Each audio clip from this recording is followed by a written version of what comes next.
Welcome back to Coaches Exploring Clarity. And today we have a very special guest, the author himself, Sunday Times bestselling author, coach, and mentor, Jamie Smart. So thank you so much, Jamie, for being here with us today. It's a pleasure to wrap up this program with a personal appearance. Oh, it's great to be here. Thank you for inviting me. I've really been looking forward to this. Awesome. I know you've been following along a little bit with what we've been doing, but we've currently got 27 episodes. I think we've been doing this for something like 3 months now. The last, I think 6 or 7 episodes, we've had a guest. So another coach from mostly from our CPP program that we were on, had joined us each week, which added a huge element to this program. I calculated we've got roughly 17 hours of recorded content published on Exploring Clarity. And I know, so speaking for myself, Elaine, and Lynne, this process for all of us has been amazing to go really deep into the book and given us a whole new level of appreciation for what you've put on paper. So it's been awesome. Well, and it's great to hear, I think for any author, it's great news to hear that anyone's reading their book or anything like that. But the fact that you guys have been motivated and inspired to explore it and study it and go deep into it and see what comes of it for yourselves and for your own clients and that sort of thing, it's just incredibly heartening and encouraging for me. So I love that you're doing this. Yeah, great. And the way this idea came about, a few weeks ago, we had Abby on, and Lynn had said something about wondering why Jamie put this quote and this quote together. And somebody said, well, I don't know, we should just ask him. And then the idea is, well, yeah, that's a great idea. Let's invite him on. And 15 minutes after the call was done, we set this up, and here we are. So it kind of spontaneous inspiration kind of happening in the moment. So what we'll do is the three of us will kind of throw questions at you, and you can answer them as you see fit.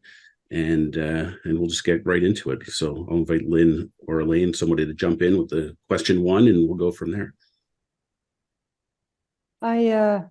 Looking right at the beginning, the preface, and you state very clearly why you're writing this book, and how it's developed from the first edition. But what sparked your interest to do that? To write the new book, to write the new edition, or to want to share what you're sharing in the second edition? Well, the thing that sparked my interest in the first place and really got me going was exploring this understanding had made a huge difference in my own life. And I really saw that this understanding could do so much for so many people in terms of their own well-being, their confidence, their solutions to their own challenges and issues in their own lives. And I kind of saw it's interesting that the first edition of the book starts out with a quote from, I think it was Herbert Simon, who said, what information consumes is rather obvious. It consumes the attention of the recipient. So that was in 2013 that was published. It was written in 2012. And that was before social media algorithms were well understood. It was before, iPhones and they were already out, but they weren't kind of consuming people's attention the way they are now. And what I really saw kind of 10 years later is that the collision of the information revolution with a misunderstanding of how our experience is created. And if you stop and think about it for a moment, as a species, we don't have any experience of going through the kind of transformation that we're going through in the face of digital technology. We got nothing like that. Like the closest thing was the Industrial Revolution, which brought, electricity and light and all kinds of things. And the things that happened with the Industrial Revolution led to something like a 10-fold increase in quality of life on average on the planet Earth, which is pretty amazing for human beings. We don't know what the information revolution equivalent is going to be. And there are some ways in which the information revolution could theoretically mean, a 100-fold increase in quality of life, or the opposite. It's a huge social experiment that's taking place. So it looked to me like there are two things that made the publication of a new edition even more kind of urgent and important. One was, well, it's interesting, in the 1800s, the collision of the Industrial Revolution with a misunderstanding of germs, germ theory, that sort of thing, led to a humanitarian crisis in physical health. You had millions of people moving into cities, and so these huge hospitals were set up and that sort of thing, and infection was out of control. And that was largely resolved by germ theory becoming, the orthodoxy, and antiseptic surgical procedures being adopted and that sort of thing. Well, we're in an analogous situation with the information revolution colliding with a misunderstanding of the principles. And the two things that strike me are really powerful and important. One, and this is sort of where I finished the book, actually. One is the impact of the information revolution on much human psychology and well-being has been kind of negative so far. And understanding these principles can help people navigate that, can help people find their well-being in the face of a dizzying array of, messages of one sort or another. But the other thing is, we're in huge need of wisdom to guide us at this time. Like, technology and the various forms of technology we have access to are incredibly powerful tools. But the impact of a tool is largely going to be a function of the wisdom of the person wielding it. And as a societies and as a species, there's a real there's a real mixed bag when it comes to how much wisdom is being wielded in the brandishing of these tools. And the jury's out on that. We don't know what's going to happen, but I think we need all the wisdom we can get. And so those two factors, it seems to me, wisdom and well-being, they're sort of like, one of them's the feel better side of things, and the other is do better side of things. So that seems to me anyway like an even more timely reason for an updated edition. Plus, I guess the other thing is, like, when I I first started drafting Clarity in like February or March 2011. So I'd been exploring the principles for just over 2 years when I started writing. I wrote the first draft of that book. By the time it was published, 2013, I'd been exploring the principles for 4 years. Well, that was now I've been exploring them for 14 years. And there's a lot of, when I read the first edition of Clarity, I'm like, good job, but plenty of room for improvement on that one. And to some degree, like, the principles had profoundly impacted my life. So they already made a huge difference, but there was only that much of it that I could actually put into words.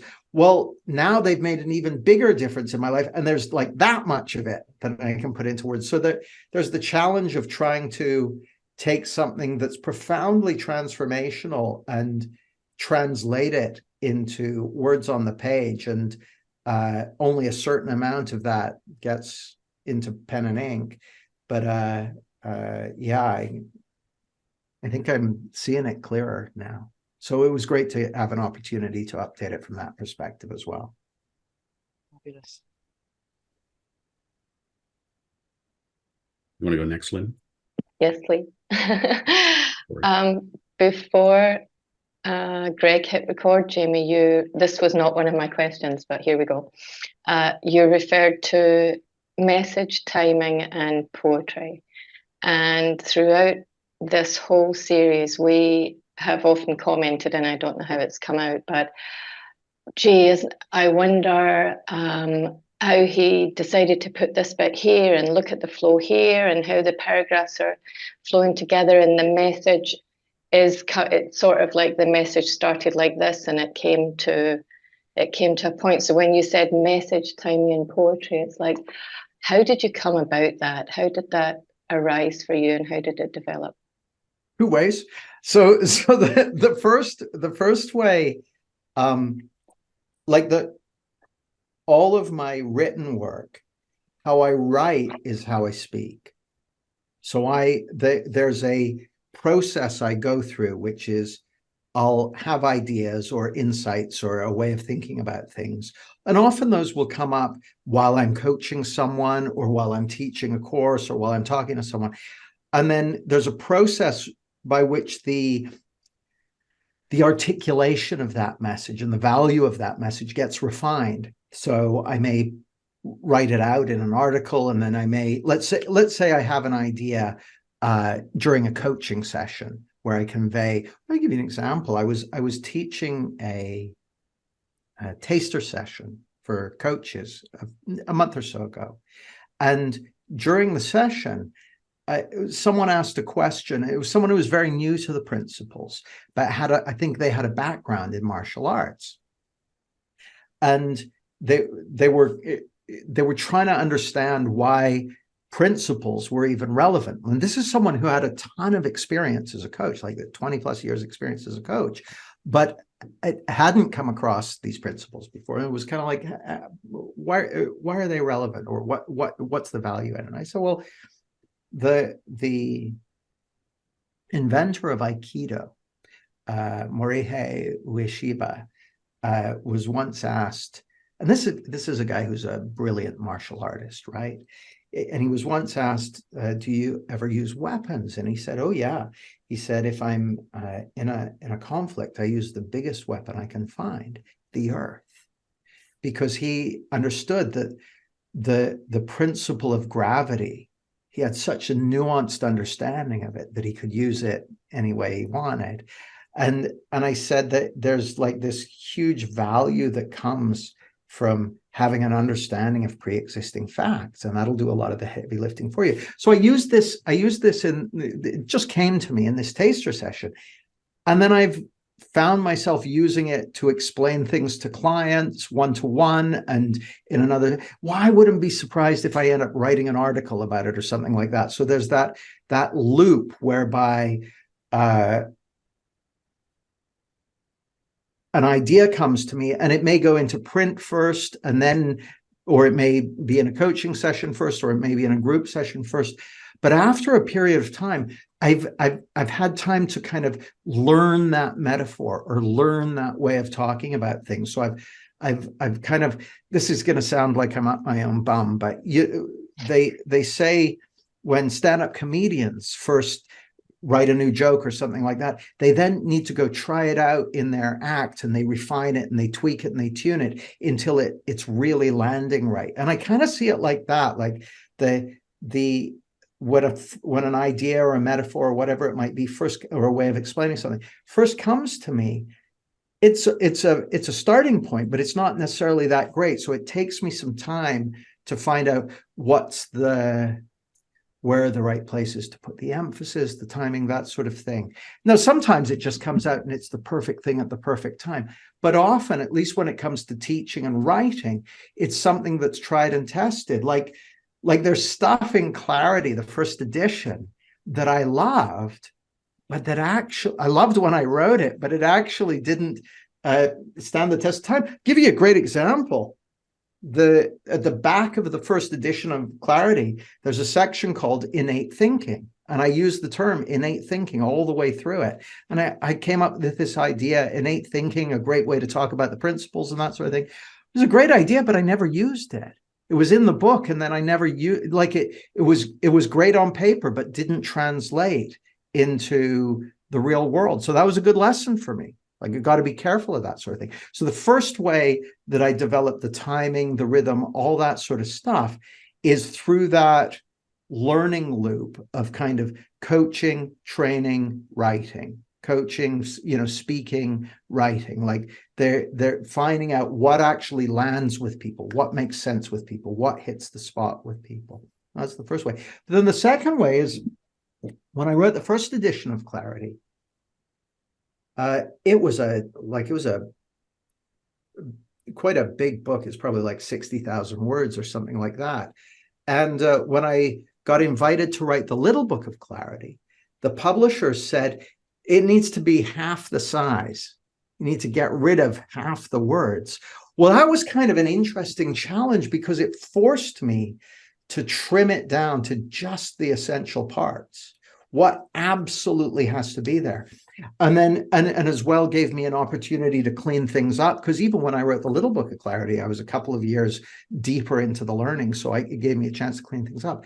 When I came to write the new edition of Clarity, I thought, well, what happens if I use the little book of Clarity as the starting point and then only add back in the things that either really I missed from the first edition or things that look so much clearer to me now and that sort of thing. So what you'll find is that the new edition of Clarity is roughly the same amount of words as the first edition, maybe even a little more. But it's a lot tighter and cleaner and more precise and simple. So there's a big new chapter at the end that has case studies and all that sort of stuff. So that's all new material. But then a lot of the stuff in the book itself is sharper and clearer and more kind of pared back. And then there's the what the research says sections at the end of each chapter, which I just thought it was a really nice opportunity to give people an opportunity to read around the topic. So anyway, the two ways are, number one, through that learning loop that I mentioned, and then number two, through brutal editing, just basically taking a machete to everything that doesn't need to be in there. And there's an old writer's saying, which is you need to be willing to kill your darlings. And often the things I've taken out of books for the little book of Clarity, the little book of results, are some of my favorite bits, but they're the bits that weren't essential to keeping the flow going. Nice. Thank I you. love the reference to a comedian practices a bit, because when you go and watch a comedian and maybe you see them over and over again, you realize, oh, they're doing the same material, but it's so precise and so, like, I don't know, they've just got it down so well. You laugh your butt off every time, even if you've heard the joke 1,000 times. So it's I love that metaphor. Well, they have to. It's funny. I can't remember who it was, but someone. It may have been. No, I can't remember who it was, but it was one of the big comedians. And someone said, "Oh yeah, your comedians are artists," and they said, "No, comedians are craftspeople." And they said, "What do you mean? What's the difference?" He said, "Look, art is subjective. One person can see a work of art and think it's a masterpiece. Someone else sees a work of art, thinks it's terrible. It's subjective. It's in the eye of the beholder." He said, "Comedy, your job is to get up, do some stuff, and get everyone to laugh in the same place in a predictable way. You got to be able to basically land that plane again and again. And if you don't, no one's going to come to your next performance." And that's a craft. I thought, oh yeah, that's interesting. That's interesting. Well, I'm not trying to get people to laugh. I'm trying to create the conditions for people to have insights and realizations that transform their lives. And that seems to me kind of like a craft.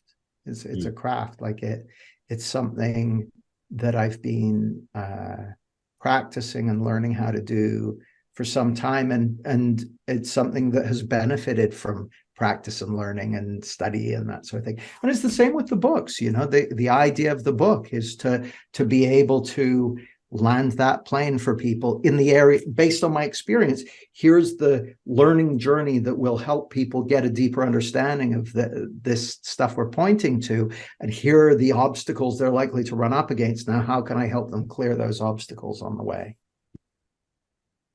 Nice. This experience of having read the book kind of front to back, and then going back each week and rereading the chapter and highlighting things, and then rereading it again, and then talking about it for 30 minutes to an hour each week. it's such a different experience than just reading a book. And one of the things that jumped out at me, and I went back and counted, your clarity equation, clarity equals capacity minus contamination. I counted 22 times that graphic appears in the book. So I'm like, okay, I think this is important.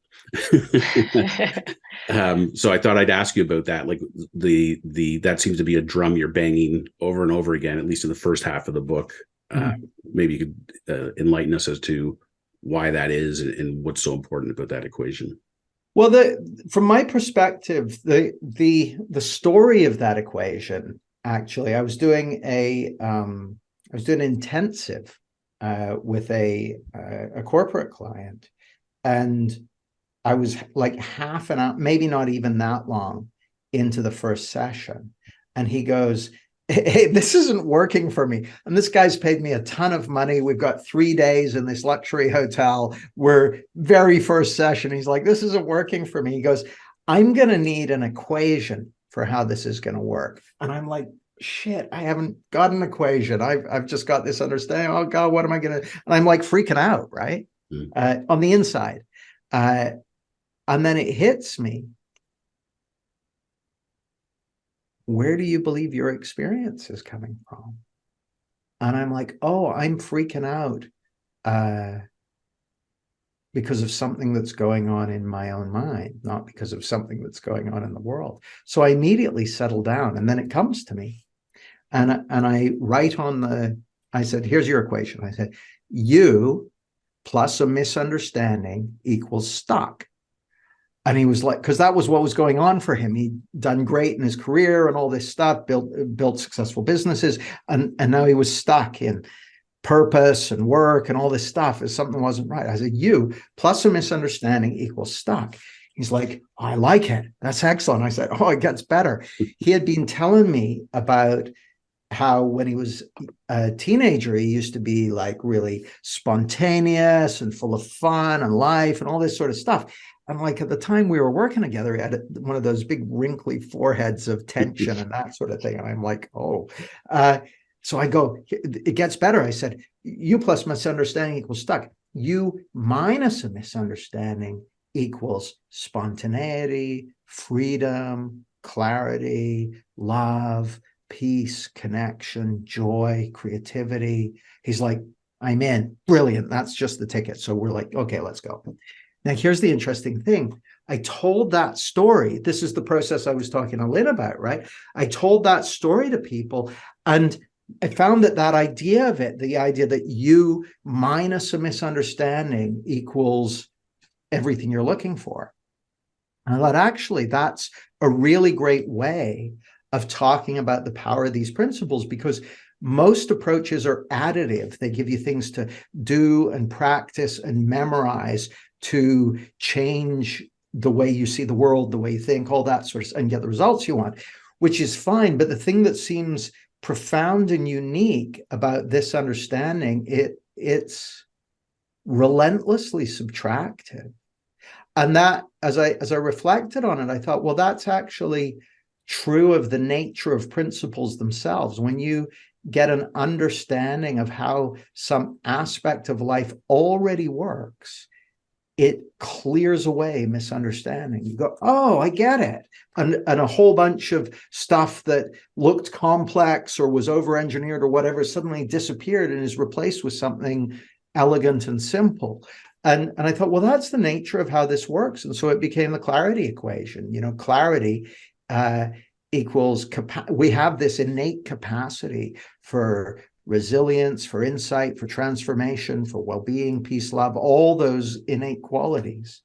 And clarity emerges when the contamination caused by the outside in misunderstanding is removed. So it's subtractive. And because the subtractive nature of this seems to be the thing that distinguishes it from everything else out there, pretty much, in terms of psychology, everything else is pretty much additive. I thought it really made sense to underline it. And so the reason for the clarity equation to get repeated so frequently is because people aren't really used to something that's subtractive.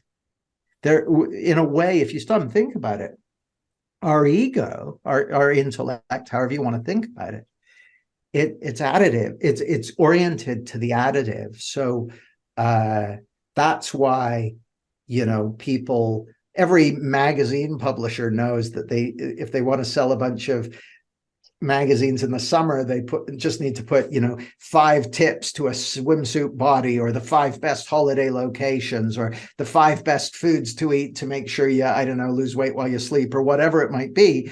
They know that 5 tips or 6 secrets or 7 keys or whatever, the conscious mind goes, oh, give me some of that additive crack, right? Like we love it, but it doesn't tend to be that effective. The stuff that really works, that really makes a difference, tends to be subtractive. So it was a way of underlining that, I guess. I love it.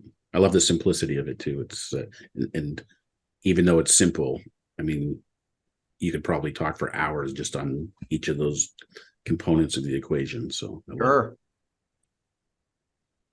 Yeah, and Jamie, with that idea of subtractive, which, as you say it just sounds so dead simple, like obvious, is it not?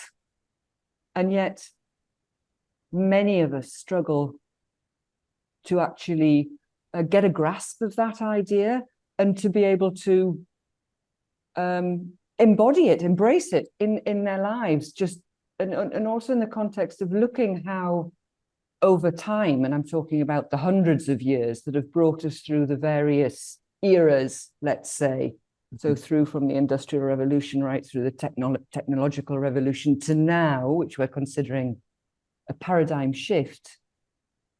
I'm wondering what you envisage as or forecast even, that with this information, what could be the key to making it available more quickly to the naturally slow processing of the human mind? Well, it's interesting that first of all, I owe a hat tip to the author Nassim Taleb, who wrote a book, one of my favorite books, called Anti-Fragile. And it was him that first kind of put this idea of the power of subtraction on, brought that into my consciousness. I'll see if I can find. I talked about it in my book Results, but I can't remember if no, I can't see it here. I don't want to waste your guys' time while I look.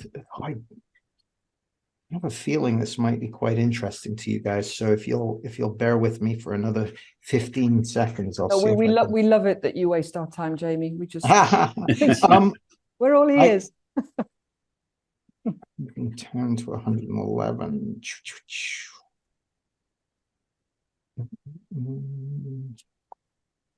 No, I'm struggling to find it. I'll have one more look. 71 to 74. Maybe we got it.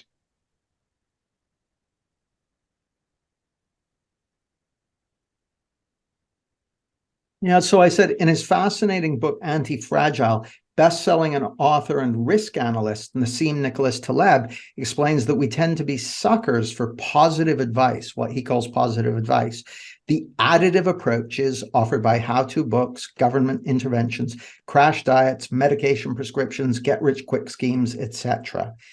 When people are looking for additive approaches, they're asking the question, what do I need to add to my life, myself, my skills, my personality to make me more X and less Y? And the structure of the additive approach is you plus the additive approach equals super you, right? It's the you want to be. I just need to add this thing in. But it doesn't usually work. And it turns out that subtraction it's kind of counterintuitive, but that's where the power is. Now, how do you get people to see that faster? Well, I think there are a couple of ways. One way is it seems that there's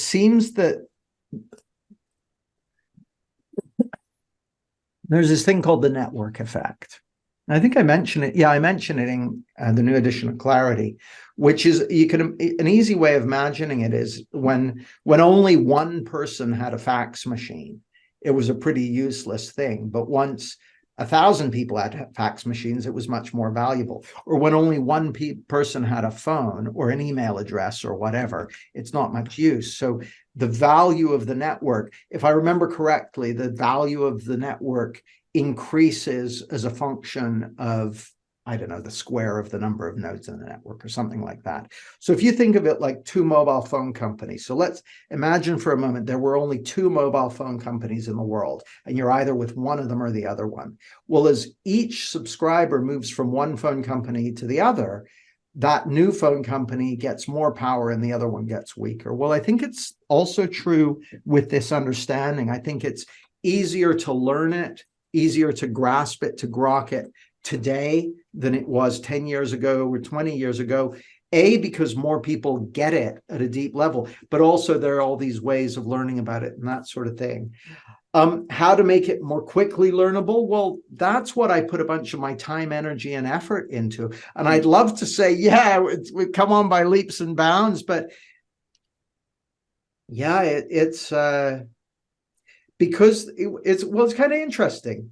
The thing that is going to have someone see this in a meaningful way is going to be their own insight, right?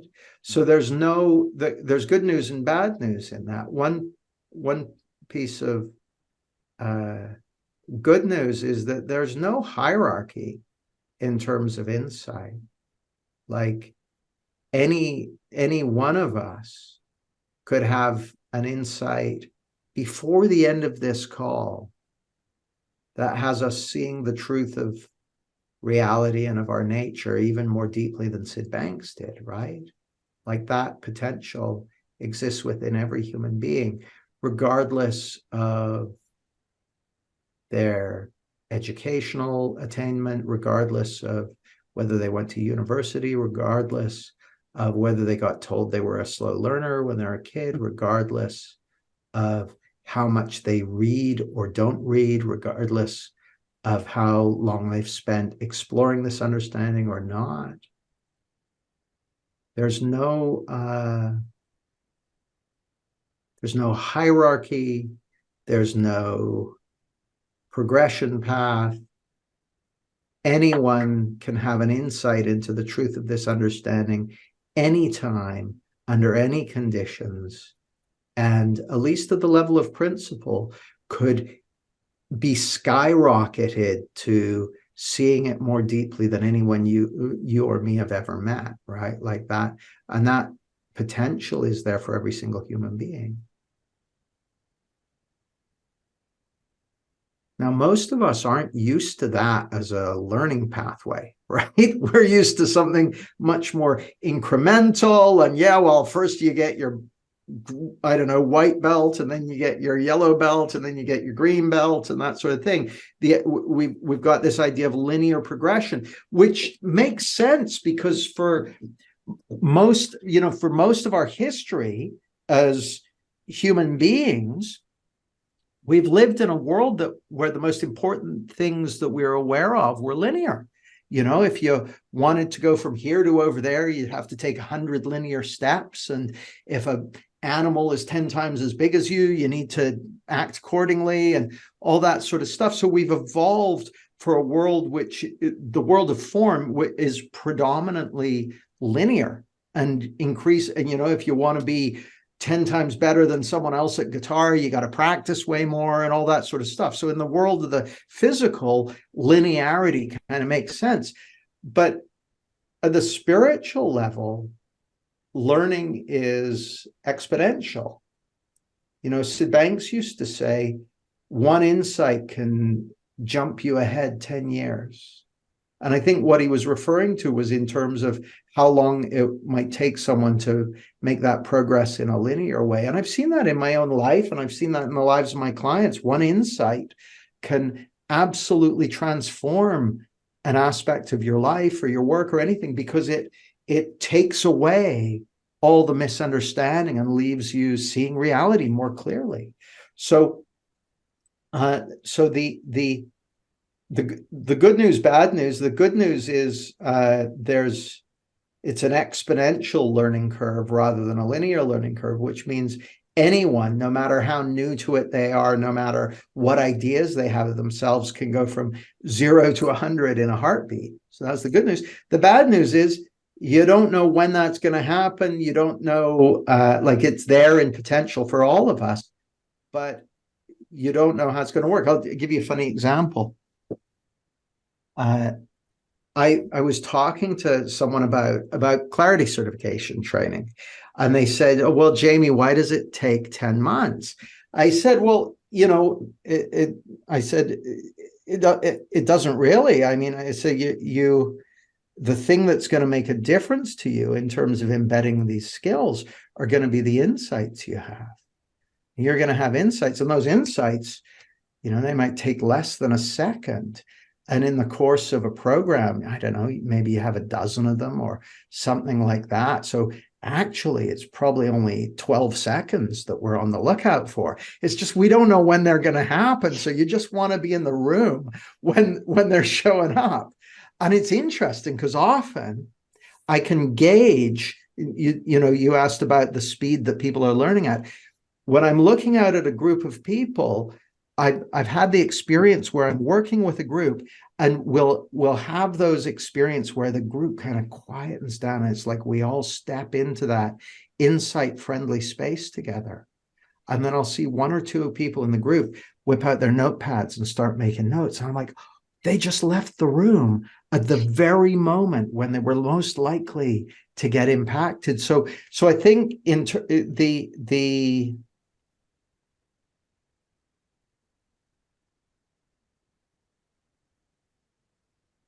answer to the question, how can we speed up the rate of, realization, implementation, however you want to put it?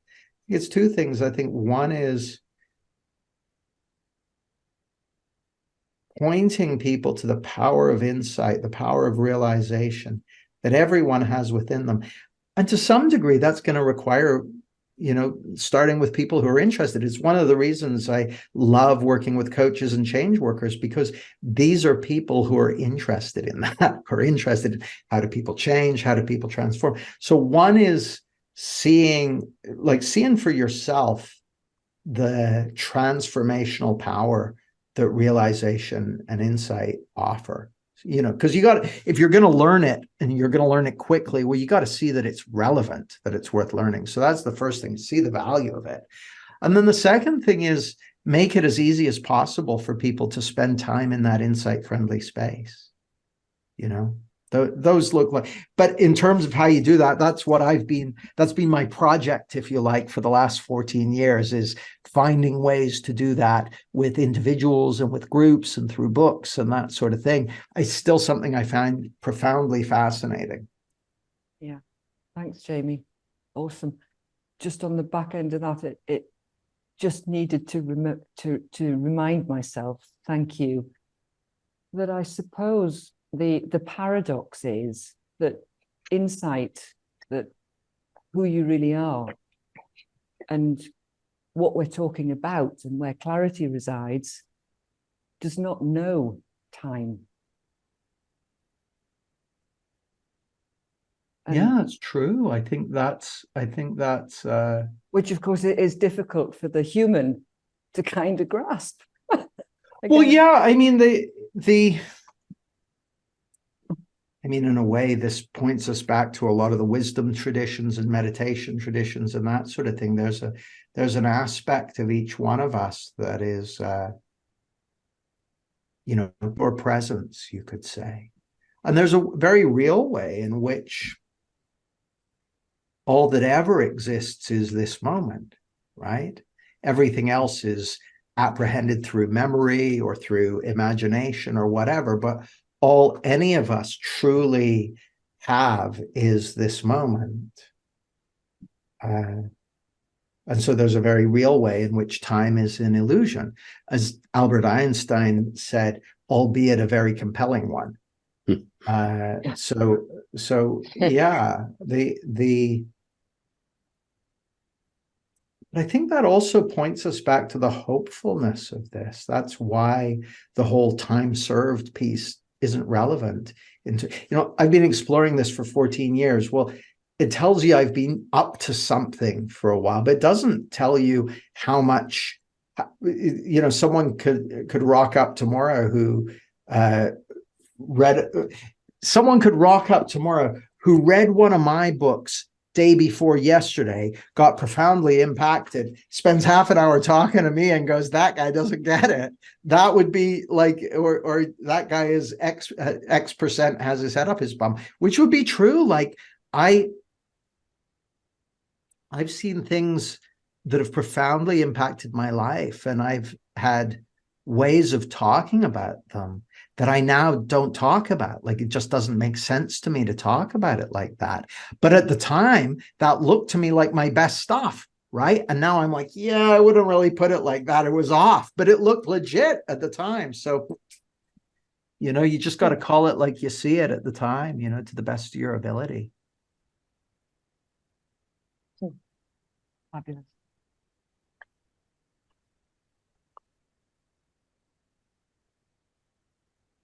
You have another question, Lynn? I do, but it's kind of it'd be like the final question. Were you going to ask what you were going to ask, or do you want me to go with it? Yeah, if you want to hold yours to the last, I'll go, and then Okay. you can wrap us up. So, Jamie, you mentioned earlier the addition of what the research says component at the end of each chapter, and my initial reaction to that personally was, I'm not really interested in what the research says.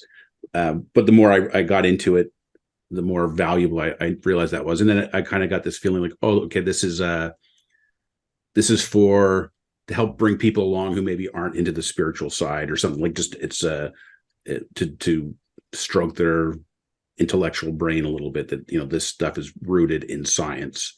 But then I also noticed, upon going back and reviewing the book, at the same time as the science aspect of it is ramped up, it seemed to me that the spiritual side of clarity has also been ramped up in this edition, pointing to who we really are, the intelligence and wisdom behind life itself, all that kind of stuff. So I'm curious about the balance of those two things in this edition.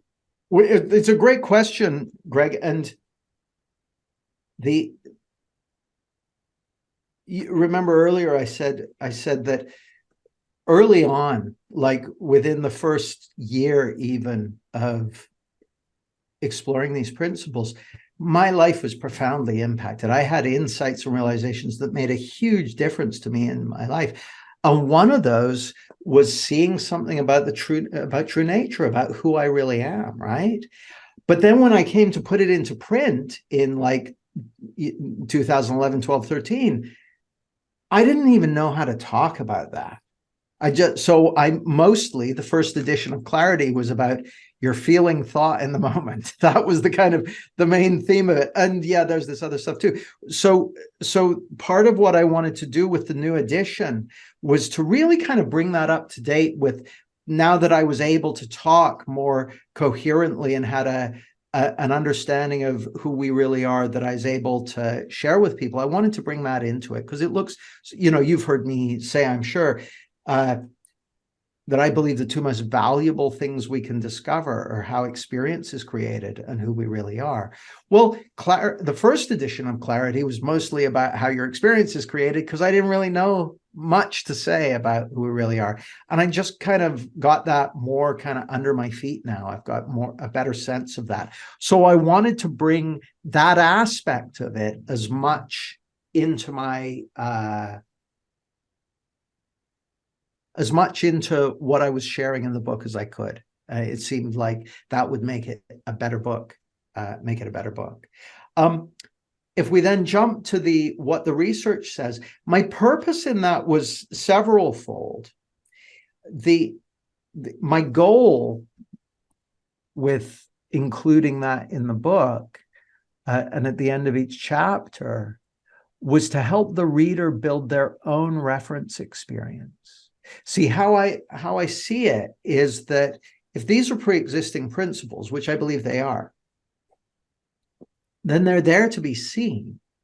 And that means almost by definition, they'll be there in all the research as well, but they won't necessarily be pointed out as such because the research doesn't know about the principles for the most part. So I just wanted to make it as easy as possible for people to see the universality of it. And so it seemed to me, you can tell me whether this worked or not, but that, I mean, certainly something I've been doing in my training programs for many years is referring to different pieces of research that kind of shine a light on, that thing of the 5 blind men and the elephant, and one of them's pulling its tail and it's like, oh, it's a rope. And the other one's got an ear and he's like, oh, it's a weird leather curtain. And someone else has got a leg and he's like, no, it's the stump of a tree or whatever.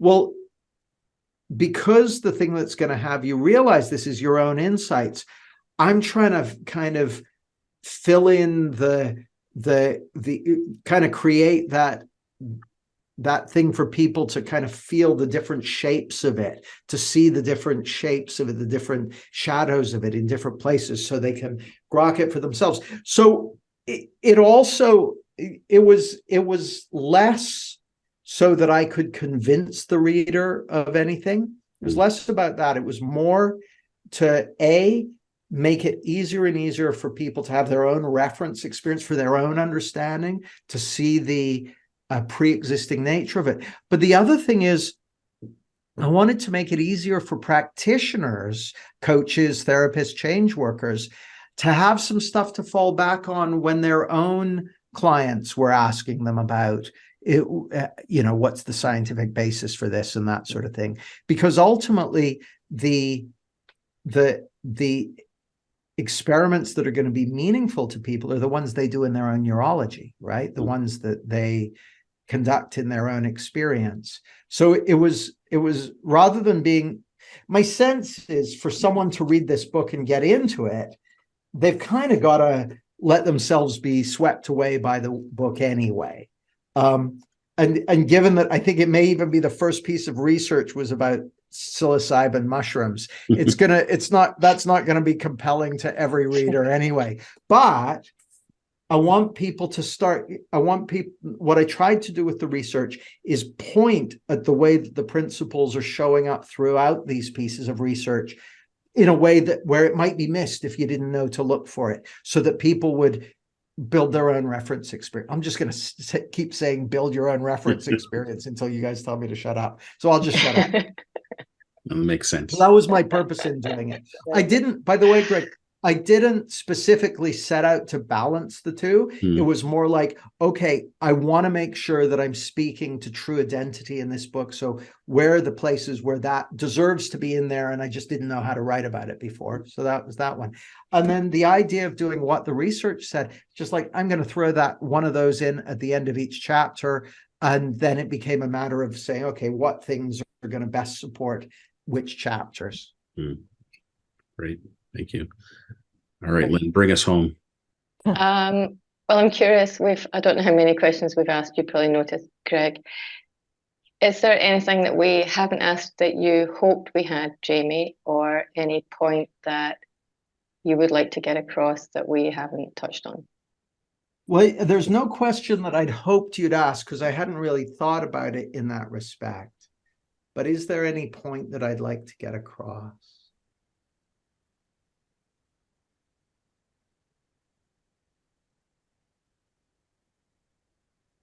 The thing I would love for anyone who's made it this far with the conversation is, it seems to me that the promise, if you like, of this understanding is that you can have a realization in any moment which will have you step into a new world, which will kind of turn to a new page in your life, in your experience, that will allow you to start afresh.